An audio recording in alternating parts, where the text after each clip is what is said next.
attaque ya Rwanda ezala lisusu ko se multiplier sur le sol congolais. C'est une bonne information. Et là, mingi peut au senga na président de la République ezali koyeba que l'armée congolaise doit être réformée aussi, génie armée congolaise. Il y a des jeunes génies congolais oyo bakoyi kozala encadré en termes de recherche par rapport à ba domaine na bango. Okende na ba université ko recruter des jeunes ya polytechnique, ba jeunes oyo bazali ko maîtriser science ya lelo robotique. Avec plus de 3 milliards de dollars, il faut s'engager dans les recherches. Tokokite kokenda kosomba kaka ba bibundeli ya sika, tozo somba ngwe pa ba tumusu tozo ya kotondisa pa na biso. Les jeunes congolais sont intelligents, mais bazali kozanga encadrement. Eza possible biso peto sala NASA na biso na Congo, oyo ezali ko regrouper de jeunes chercheurs congolais, des jeunes intelligents qui peuvent être orientés. Dans un premier temps, il est possible que c'est la même expertise à pays, le la Corée du Sud.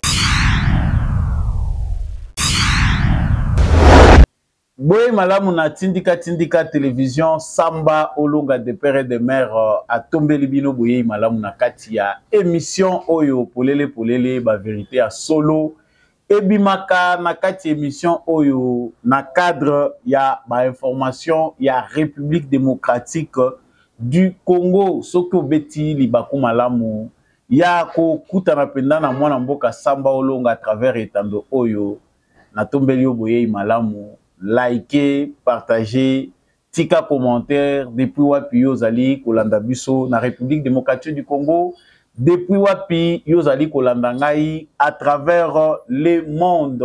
Nabosa nakate que justice ya Nzambe ezalaka. Bato basalaka mabe bazalaka des fois ignorant que justice invisible ezalaka.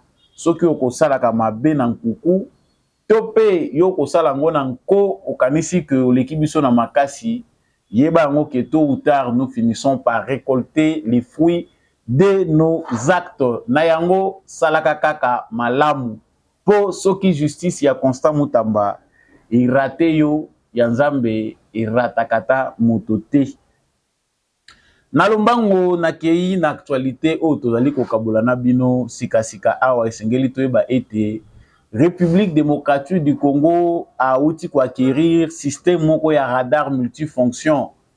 Ezali radar oyo et permetaka vraiment contrôle ya espace aérien. République démocratique du Congo ezu yango via l'Inde. Ezali sangwa liboso tokolobela na kati ya émission oyo pona nini République démocratique du Congo a s'équiper na ebundeli ya lolenge wana. Sangwa mibale tokolobela na kati émission oyo ezali Rwanda andimi ko retirer ba militaire naye sur le sol congolais via aussi le processus ya neutralisation ya ba FDLR. Est-ce que ezali sangwe ko se pelisa biso Kagame est-il dos au mur andimi tope ezali lisusu kaka stratégie ya kolekisela ba congolais tango na kolobela ngo na kati émission oyo. Félix Tshisekedi, le président privilégié du sommet Chine-Afrique, en tout cas, signature moko euti ko salema ya coopération, accord ya coopération militaire entre Chine na République démocratique du Congo. Que devons-nous retenir du voyage de Félix Tshisekedi en Chine dans le cadre du sommet Chine-Afrique? Et toute la délégation congolaise, Nini Yamalonga et Koiko Utakuna, est-ce que Félix Tshisekedi continue toujours à faire confiance na ba partenaires naye occidentaux na émission Oyo Samba Olonga ako fongola bino penda pona koyeba nini penda elekaki kuna. Na tombeli bino encore une fois de plus boye malamu na kati ya émission Oyo polele vérité awa izalaka sans frein. Ce que vous avez déjà en direct, likez vidéo oyo. En tout cas, kobosa na ko liker te, likez, partagez angona voisin na yo, tika commentaire depuis wapi yo zali kolanda biso à travers le monde, depuis wapi yo zali kolanda biso à travers République démocratique du Congo. sango ya liboso eza basango ba stratégie musu balinga koyoka te sango ya bibundeli o tozi bibundeli yango pona nini bo exposer yango na place publique.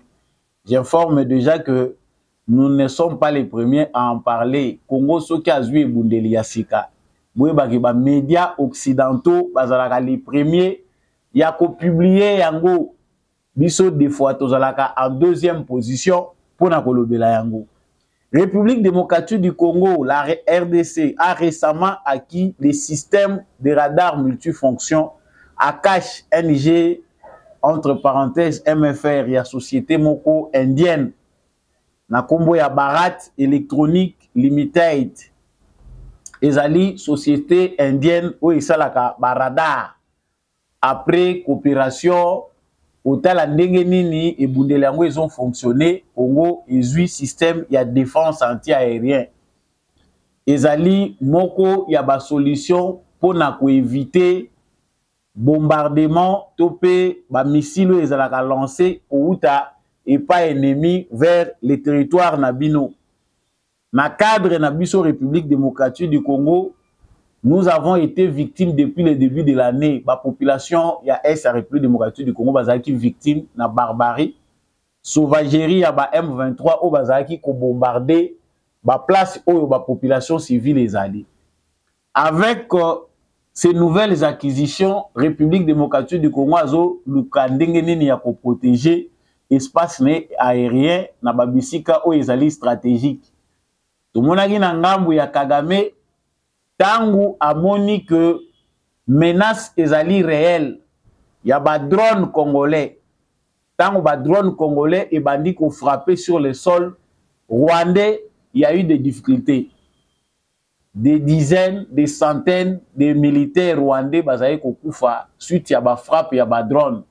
Les Rwandais n'ont pas tardé, Kagame n'a pas tardé, ya ko luka mécanisme nini Akoki Kozwa pour protéger l'espace aérien. Pas d'abord sur le sol rwandais, mais par rapport à permettre Oyo, les militaires naïe bazali coopérer sur le sol congolais. Cette acquisition-là de l'armée rwandaise nous avait compliqué la tâche à un moment. Tout le monde a drone nabiso eza ko beta le sous-souté, basoko inabiso eza ko frapper bangote, alors que notre armée de l'air est pesari déjà confusion nangambu ya Rwandais. Donc ils ont trouvé une solution. Biso pe nangambu na biso budget à 1,5 milliard eza conséquent, eza masekiti.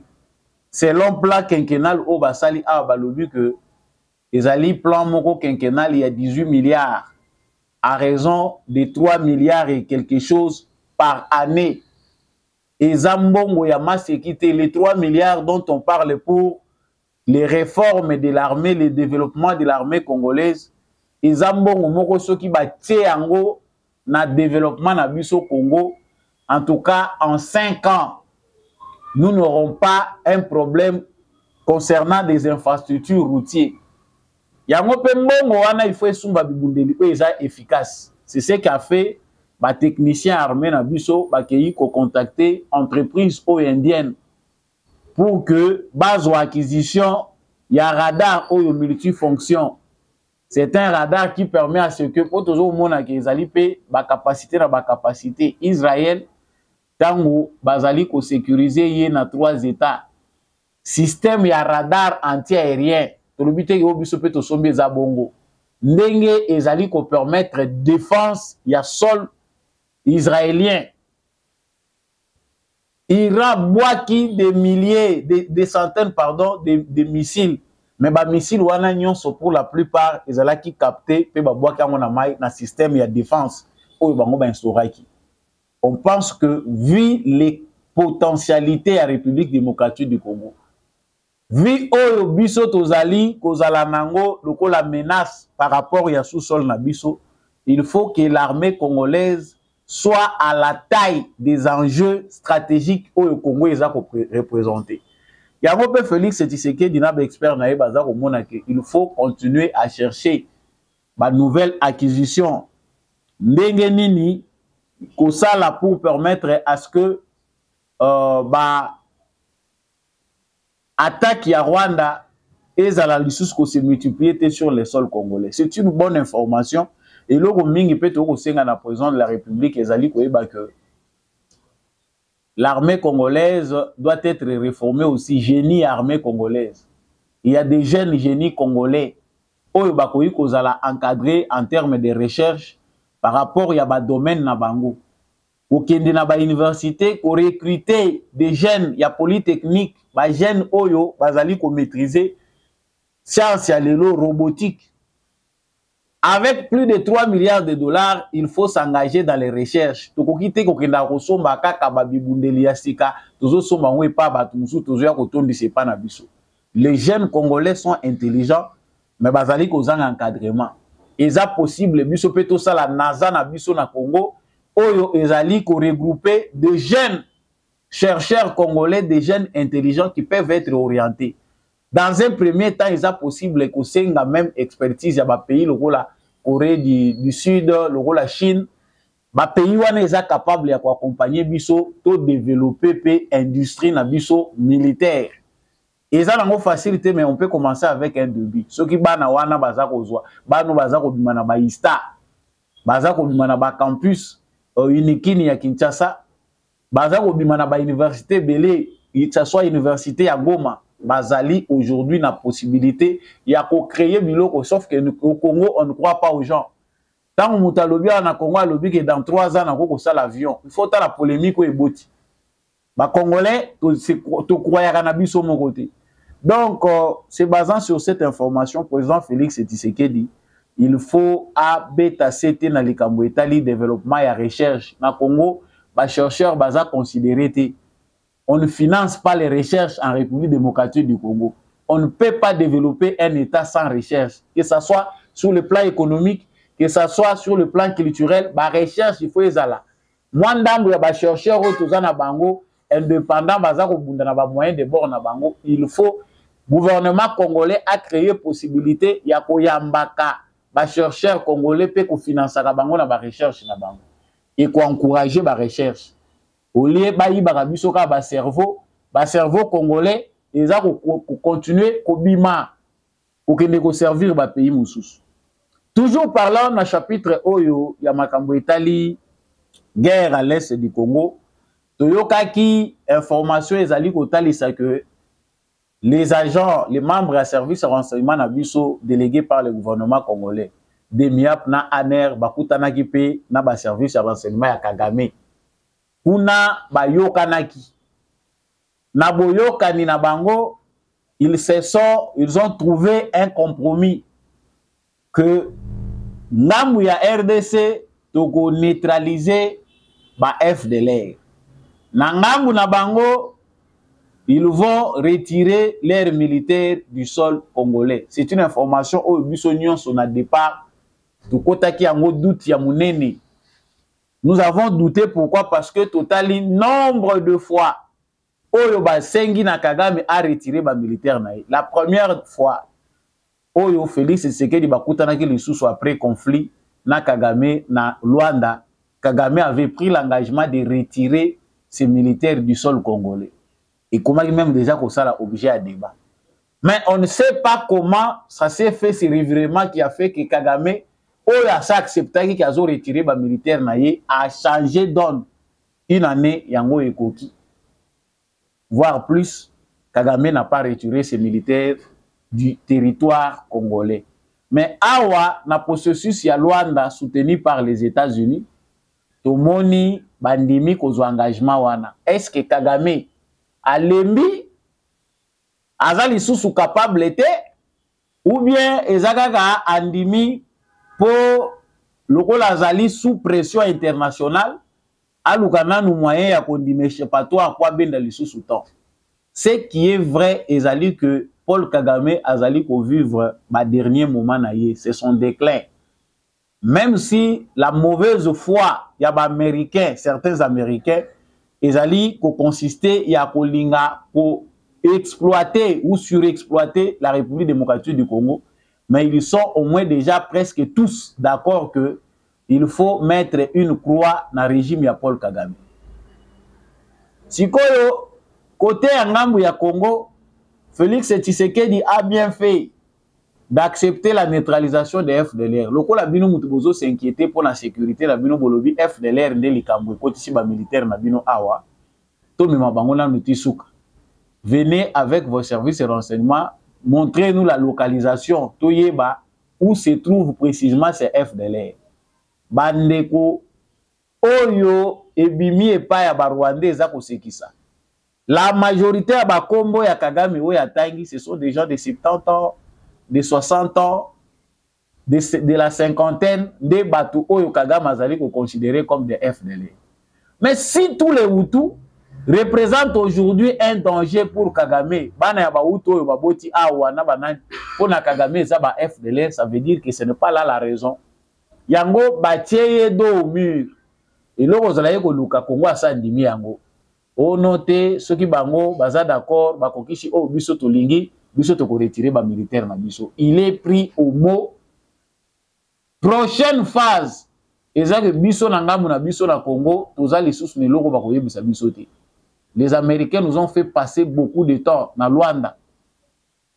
Koyoka ke non tozela cesser le feu to sala boye ba wazalendo pe courage na bino parce que no wazalendo ba lembite. Force ya ba wazalendo ezali ko continuer. Force ya ba wazalendo ezali ko continuer ko sala que armée congolaise bien que ba commission ngolo la ONU, la MONUSCO, certains pans de nos localités ezali toujours sécurisés par nos frères wazalendo. Ba attaque ou ezalaki osé par les M23 na Masisi eza stoppé par nos frères wazalendo oyo effectif na bango ezali ko continuer ko bakisama. Ça c'est très important. Donc les Rwandais qui est d'accord pour na ko retirer ba militaire na bango, c'est quelque part une faiblesse diplomatique ya Kagame ou azali sous pression internationale. La deuxième des choses ezali que M23 na AFC ananga milelo ekoti. Parce que là, bisika oyo bazu conclusion, tout le monde n'est pas été basololi les kambo ya M23 na AFC. Ba yebisaki déjà nanga que bokozala ba orphelin 2024-2023 n'est pas égal à 2001, 2002, 96, ti tozoya kokoma na ba 2009 ba ko banda kozwa kabino ba intégrer bino ba pesi bino poste politique. Nanga qui a commis l'erreur d'attirer certains jeunes kokende kokotsa bango na kati ya libulu wana ifaye ba yango que bato ba ko livrer ye baza na Uganda, baza na Rwanda. Parce que la politique au niveau ya sommet place guerre utaki solution ba kozwango kaka na yekolo guerre wana. Les restes, les Nanga et les autres, batikali ba ofele na Zamba parce qu'ici on ne discute pas. Félix Tshisekedi a sa barrière à l'obiga na mon côté, mais la justice congolaise a déjà sanctionné monsieur Nanga na ba acolyte na ye. Tous ceux qui se disent congolais oyo baza na kati ya mouvement M23 baza déjà condamnés à mort par la justice congolaise, c'est-à-dire sort na bango eza scellé par la justice congolaise. Quelque part, en d'autres termes, tobengango RIP. Retour interdit au pays. Bakozonga lisusu te. Sango ya suka toko clôturer nango actualité na biso ezali sango ya sommet Chine-Afrique. Tango eza malamu quand c'est bien, on applaudit. Félix Tshisekedi a été accueilli avec privilège na Chine. C'est le premier chef d'État oyo président chinois ayambi en tête à tête. Na cadre ya sommet Chine-Afrique. Importance pe oyo gouvernement ya République démocratique du Congo et pesi na sommet wana etalisi vraiment que le Congo veut développer davantage ses rapports économiques avec la Chine. Et là ozo kamusa biso d'abord na kati ya kokende ya Félix Tshisekedi na Chine ezali que cette même démarche a été faite avec beaucoup d'intérêt lorsque Amérique, Félix Tshisekedi a accédé au pouvoir, il a commencé par tendre les mains à ses partenaires occidentaux. Aïbisaki ba américain, touye na ye ko senga aide na bino. Pour na ko déboulonner système oyamabe, permettre à ce que ba investisseurs na bino pe baya, ba américain ba lobaki non, Le Congo, nous considérons Congo qu'Ezali, pays moko tozana bango na partenariat stratégique très privilégié. 6 ans après, le partenariat stratégique na États-Unis d'Amérique et fouti et loko moko ya concrété pour convaincre les Congolais. Félix Tshisekedi comme ses prédécesseurs, Azali déjà qu'on s'est rébellé d'une certaine manière face à l'hypocrisie na politique ya mabe ya occidentaux. Les occidentaux n'ont jamais développé un pays africain. Na liro ba omemela makambo na Congo. Baza batu oyo bazo mema Tshisekedi po asilisa mikolo na yo au sommet de l'État, ba épuiser juste état na yo au sommet de l'État. À défaut de les tuer comme ils ont tué Lumumba, na Laurent Désiré Kabila. Au moins lui entre parenthèses parce qu'il y a kotaki na buzo bana bango, il faut faire perdre l'État à Tshisekedi. Oh, biso pe ba Congolais, tous eu maturité te à comprendre que ba jara ba problème eza à Congo, eza ba problème ya kotangela involontaire politique 50 ya mandat. Donc, si vous avez la Tshisekedi 5 ans, c'est comme si vous avez la Congo te profondeur, il y a des problèmes tout ça. Félix Tshisekedi na logique ya makabu, a mérité mandat même il y a 9 ans. Comme ça, tu as jugé na premier mandat pendant 9 ans, vu l'état du Congo. Non, Moutoyo a sali quand même quelque chose. C'est que tu as la sous-topé c'est deuxième mandat. Mais quand tu as le mandat il y a 5 ans na Congo, oh, tout ça on a des problèmes liés à la crise institutionnelle. Vous comparez Congo na pays oyo ezali stable sur le plan institutionnel, ce n'est pas comprendre. Félix Tshisekedi na Chine a fongoli porte moko oyo biso ba Congolais toujours dousola. Awa to kolobawa, les premiers partenaires économiques du Congo c'est la Chine. Pour la minité, parce que Chine soki to landi malamu azada ako kende na influence wana ya partenariat économique vers une influence politique. Lelo oyo mot stratégique ekomi kokota na kati ya ba relation Chine Congo ou bien les relations sino-congolaises. Stratégique ekomi kokota partenariat stratégique aux États-Unis à lobaki très privilégié yango Chine akomi ko utiliser. Donc Félix Tshisekedi a l'acquis déjà occidentaux que non muto nyonso azane clair na biso biso to pese lobo.